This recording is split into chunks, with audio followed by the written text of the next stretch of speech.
Hey guys, welcome back to another episode of R&D Garage. As always, thank you so much for subscribing to my channel and liking my videos. And I want to give a warm welcome to all my new subscribers. Thank you so much. Anyway, I am super excited. Couldn't even sleep last night because we are doing a ton of upgrades to my 2008 FJ Cruiser. Can't wait to get my baby back on the road. Stay tuned for what we're putting on her. So today we are putting in a whole ton of new parts into my FJ. As you can see, we've got the lower control arm with brand new hardware. We've got a new axle. We've got the upper control arm with also brand new hardware, inner and outer tie rods, wheel hub and bearing, new knuckle, and a new shock and spring. We're also going to be replacing my fender liners. As you can see, my old ones are extremely tattered. They were time to go. I ordered a brand new set from Rad Rubber Design, and I have to say I'm very impressed with this company. You know, it's December. This is the worst time of the year to order things online, and just super impressed. They came very, very fast. It came with a couple of swag gifts, which is really cool. And these are actually a heavier duty fender liner. So I'm excited to get them in and see how they perform. Okay guys, well the first step is removing the wheel and getting it out of the way. You'll notice that you can see a lot of my engine compartment here. That's just because I already removed the fender liner, so save myself a step. Let's get going.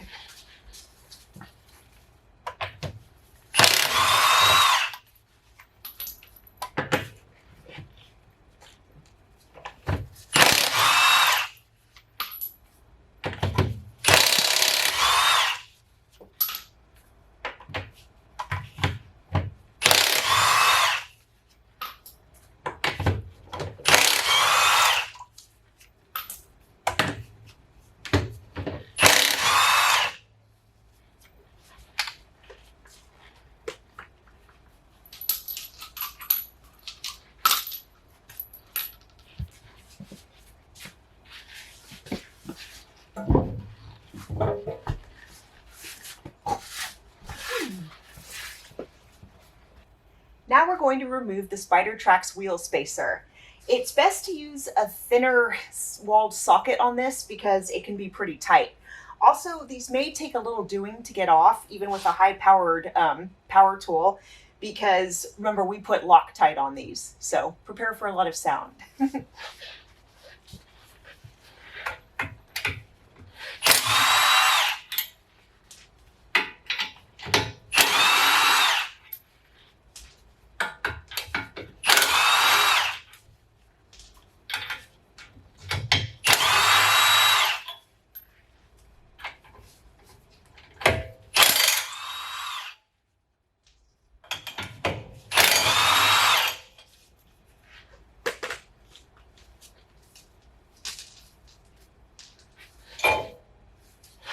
Ready to move on.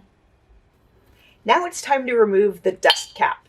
So what we're going to do first is use a slimmer screwdriver, one with a metal tip like this gorgeous Weehaw screwdriver.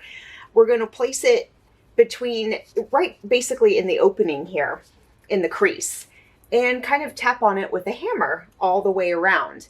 Now, you don't want to use a plastic screwdriver for this because it'll just blow up in your hand. So basically that's the first step. Then we're going to graduate to a slightly bigger screwdriver and do the same thing, tap, tap all the way around. And then when it's almost open but not quite, we'll go ahead and use a real pry bar and get the sucker off. Let's get started.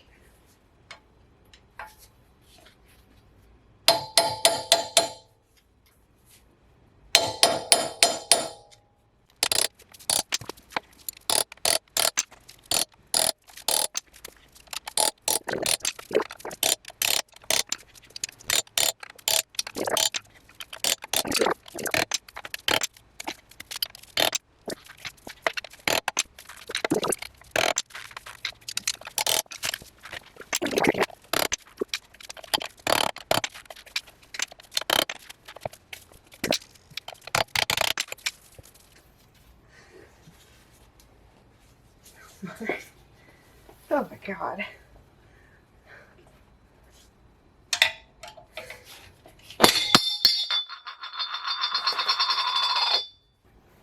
Now we're going to use my vertical cutters to get this cotter pin out of the hub nut.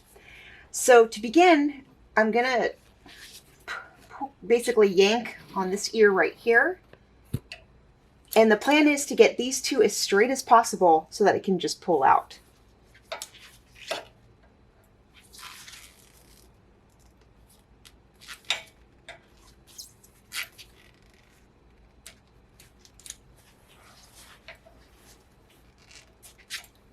And then we could even reach, squeeze.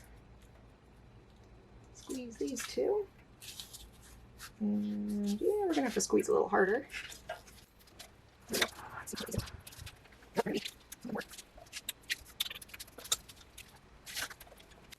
it comes, guys.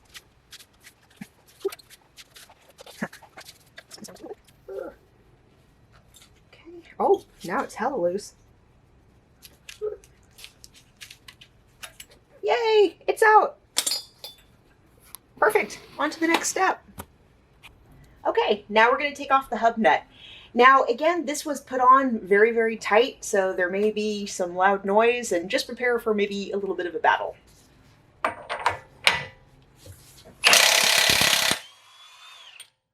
not. Moving on. Now we're going to disconnect the ABS line. For that, there's a clip right here where you're going to squeeze the two tabs and disconnect it. Just like so. Next, remove this brake line bracket.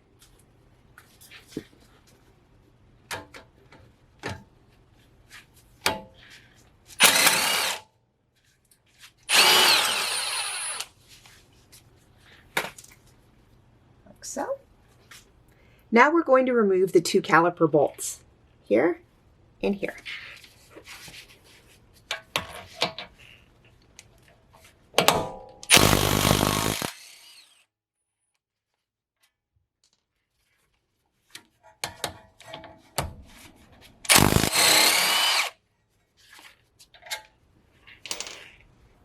Now that my lines are slack, I'm going to pull off my caliper and hang it on my caliper hook.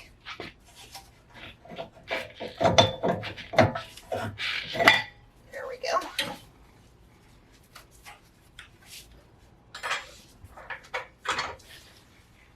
Perfect. So my rotor is already loose. Let's go ahead and pull that and set it aside.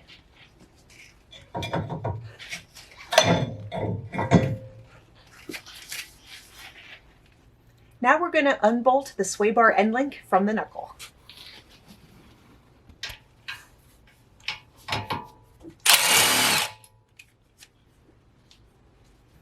Now I'm going to go ahead and take out the sway bar end link, and I'm just going to lean it back by the sway bar here.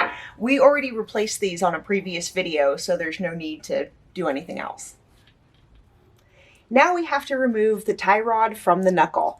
So to do this, first there's another cotter pin. So just like before, we're going to go ahead and straighten out these ears right here and then pry it off the back.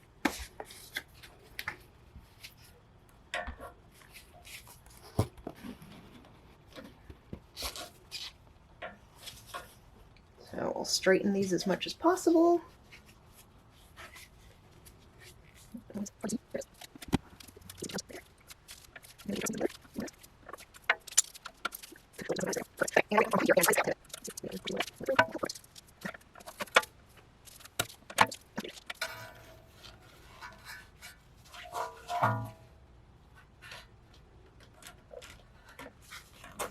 There we go. Cotter pin is out. So now we're going to go ahead and remove the nut. And after that, we're going to give a good tap with a steel-headed hammer to this guy. So headphone warning. The tie rod should pop out after that. If it doesn't, we do have another solution.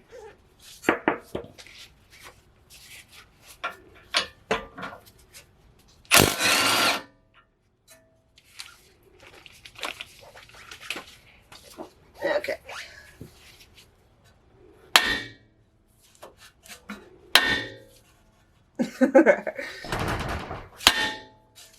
And it's not popping off. Let's give it a couple more. See what happens.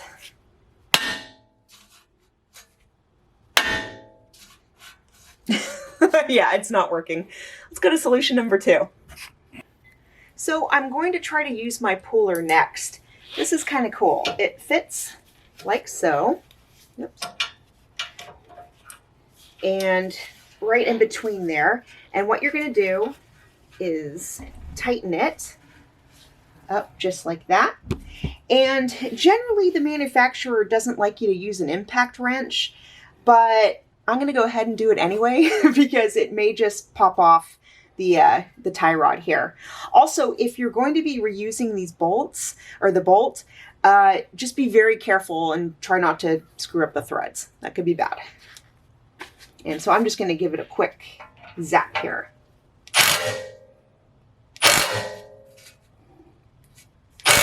There we go. Sorry, I got all excited. Okay. So let's go ahead, loosen that. And it looks like it did basically pop off. Yep, it's moving. So we're ready for the next step. Now that we all heard the satisfying pop of the tie rod, I'm going to go ahead. I already moved the wheel back so it's easier to work with. I'm going to go ahead and take it out and set it aside. We're ready to take off the knuckle. So now we're going to remove the ABS sensor and bracket. So the first thing we're going to do is take off this bolt that holds the bracket.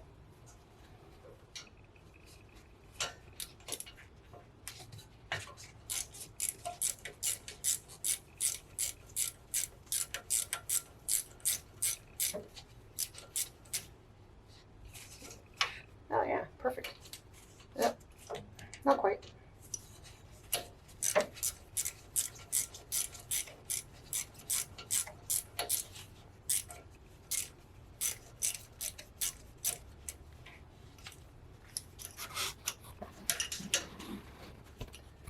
And I have small hands so I can reach in and finger loosen it the rest of the way, but you guys may have to stick with the ratchet. So that's out. And now I'm going to take my 5mm Allen wrench and come down here and remove this. There we go.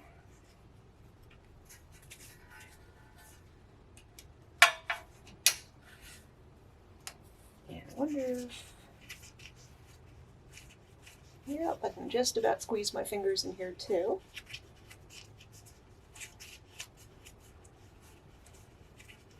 Yep.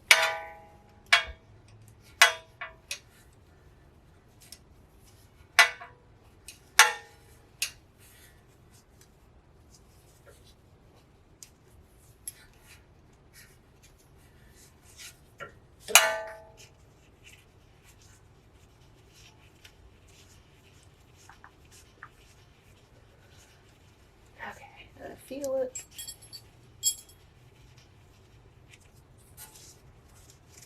Awesome. Okay, so this is out. And now I'm going to pull forward on the sensor. Obviously, be very, very careful with this guy because he's sensitive. And you don't want to bang him into anything.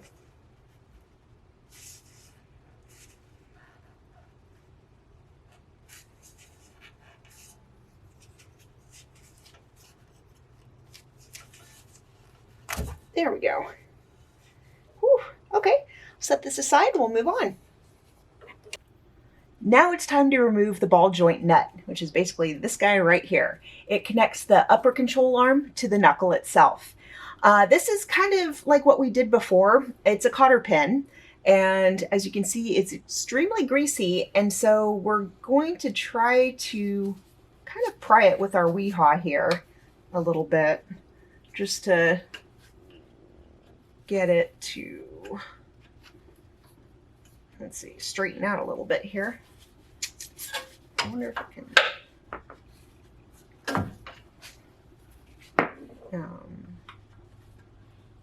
oh, you know what? Ooh. Let's see, go back to this. Yeah, this is not a fun one. Oh, you know what? I got it. Woo! Good times. There we go.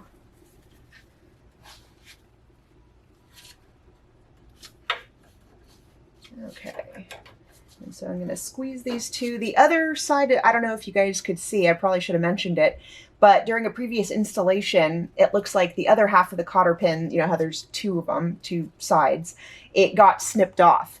So that's what I'm trying to get together here. And now let's see if I can wiggle it into the back here.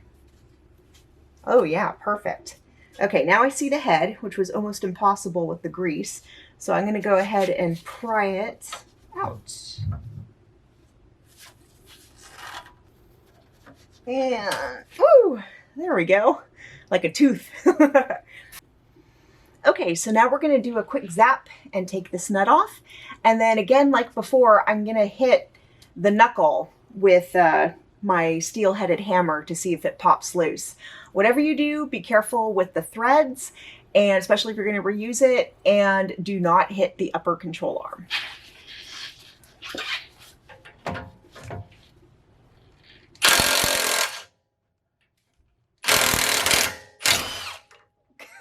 Boing! Apparently we didn't have to hit anything. Yay! So we're almost ready to pull the knuckle completely free. You can't see it, but I actually bungeed the top half of it to the upper control arm just so the whole thing won't collapse into my lap for filming purposes. So to completely free the knuckle, there are two more bolts I have to get off right down below here. After I do that, I'll pull the whole thing free. If you're going to reuse the axle, just be very careful about how you pull it off because you don't want to like separate the CV joints. Let's get started. Okay, so there's one here. And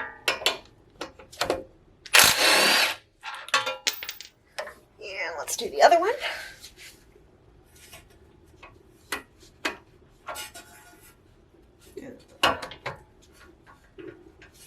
Come on.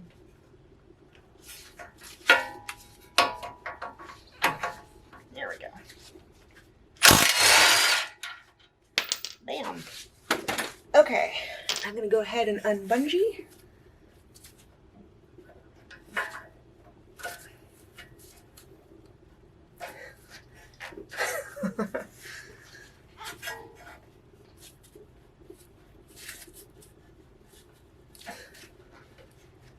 Are you kidding me with your bungee? There we go.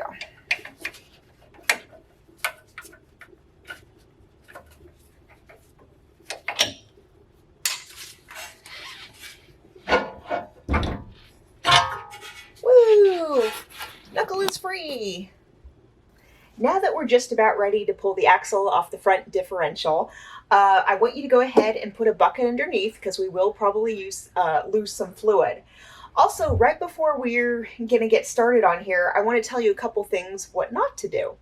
So basically, some people will come in here and think, oh man, I can just, go ahead and yank it off.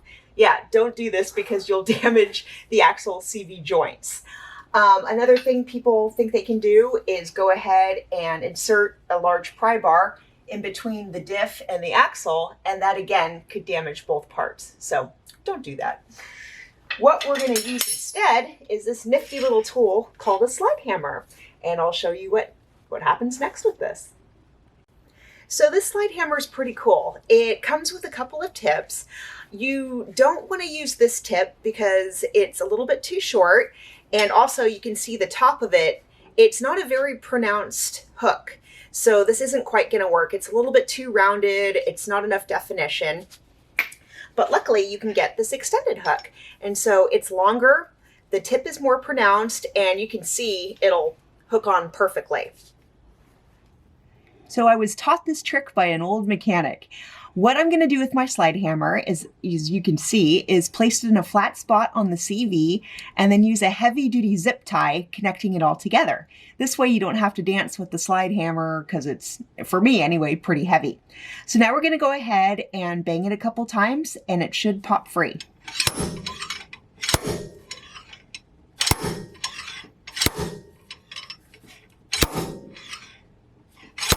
There we go. Okay, we're ready to move on. Okay, now we're ready to pull the axle off. So what I'm going to do is have one hand on the spline down here, another hand up top, and I'm going to try to keep these as compressed as possible and basically take it off. There we go. Okay. Yay. I'm going to go ahead and set this aside and we'll move on. So just a quick note. I don't know if you guys can see this little C-clip right here, but this is what's in the differential, or what's clipped to the differential. And so when we're using the slide hammer, that's what we're popping off. Now we're ready to remove the lower shock bolt. So just be mindful when you're removing this, you're working with shocks and springs, there's a lot of pressure, you don't want to hurt yourself. So again, just be a little bit more careful than normal, let's say.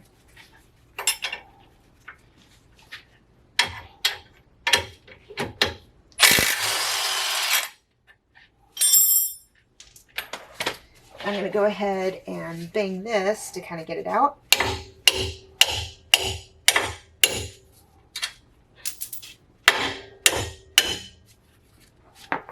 And then I'm going to go ahead and pry. Oops.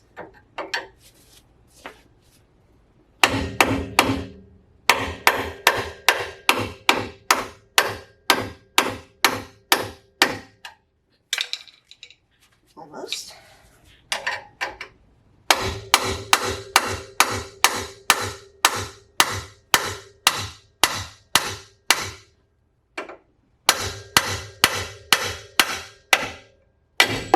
Yay!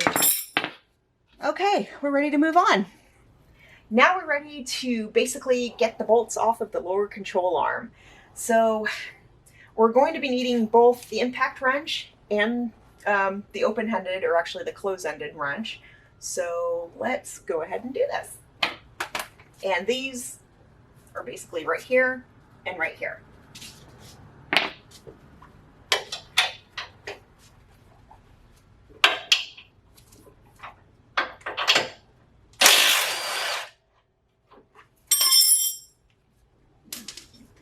Perfect. And then this one goes again in the inside. There we go. Oh, and one other thing, if you live in rust country, your bolts may be seized and it may be a little bit of a battle to get them off. But since I'm in sunny California, which it's a cold day today for me, it's like 65 degrees. Yeah, I know. Anyway, but I rarely have trouble with my bolts.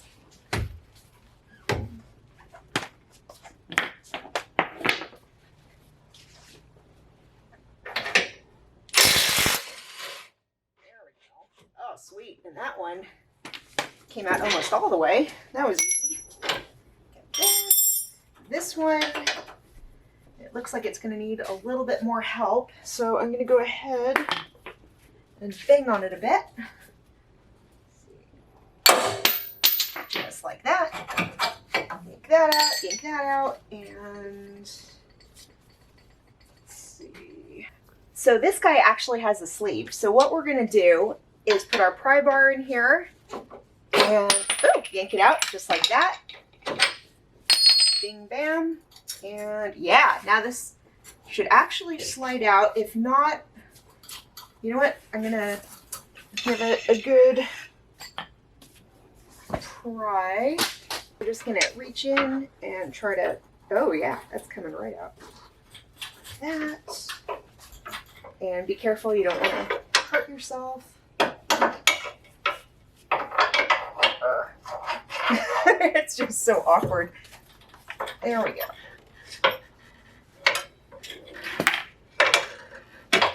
And use my trusty recoilless. Or not. Ooh, that one works. There we go. Okay, it's out. Time to move on. Now we're going to work on getting the upper control arm loose, or off. So basically what we're going to do is work on this bolt right here first. And Toyota in their infinite wisdom kind of ran some of the brake line right here. And if we wanted to, we could take it off and, get it out of the way, but I'm not in the mood to do that. So I'm just going to go ahead and put my close-ended wrench on the end. And actually I'm going to aim it up just a little bit more. There we go.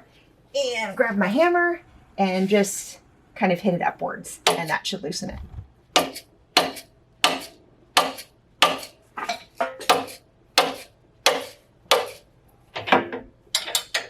And yep, not even close to being loose. We'll do it a few more times.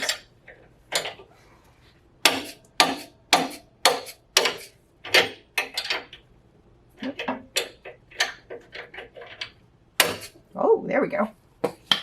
Okay, this is nice and possibly, nope, just acting like it is.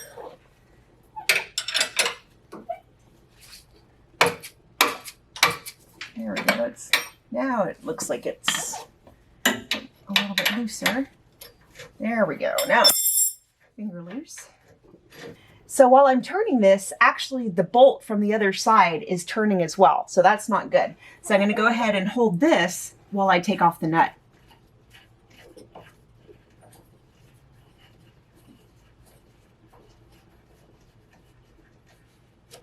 There we go. And the washer. And we're going to get up in the engine compartment and I'll show you how to take it out. So when I was taking this apart on the driver's side, I had to actually disconnect the battery and take it out because there was no room for the bolt to pass through. But I'm happy to discover that that isn't the case on the passenger side. It's kind of impossible to see, but there's like a little air conditioning thing that you have to push out of the way to feed the bolt through. But it's definitely doable. So that's what I'm going to do right now. And definitely keep the washer down because it'll just get in the way. And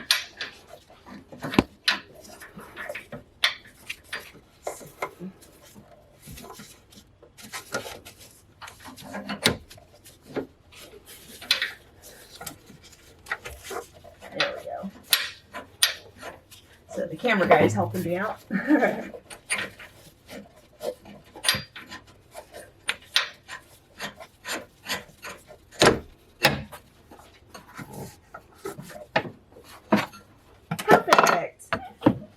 Success! So this almost slipped my mind. I don't want it to slip your guys' mind, but there's one more bracket we have to take off, and that's another ABS bracket. So let's go ahead and do that. And this one can be fairly tight to get off, so fair warning.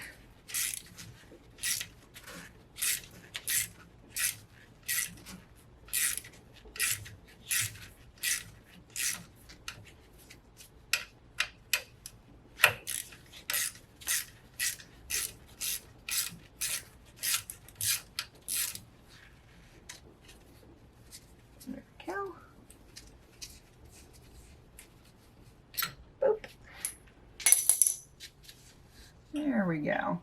Okay, now we can get this bad boy off. Boop, just like that. Time to move on. So now we're ready to take out the spring. So there's 3 bolts that have to come out. I already took out the one in the back. It's an extremely awkward place, but you only need a universal socket to get it out. And the only reason why I didn't show it is because you would have seen my back the entire time.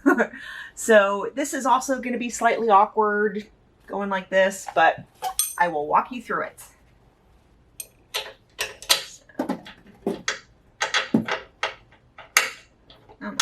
There we go. Okay.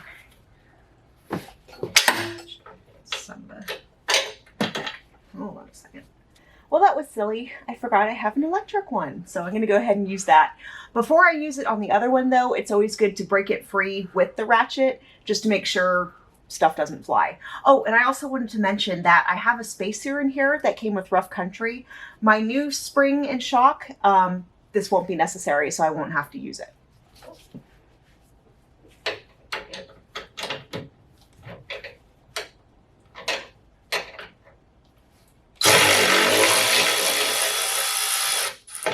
There we go. Boop. Hit the floor. Okay.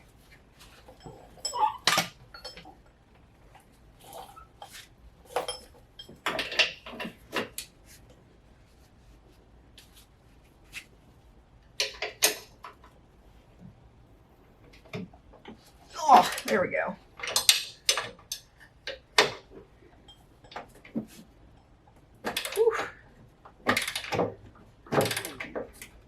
Okay. Now let's see if I can fit this guy in here.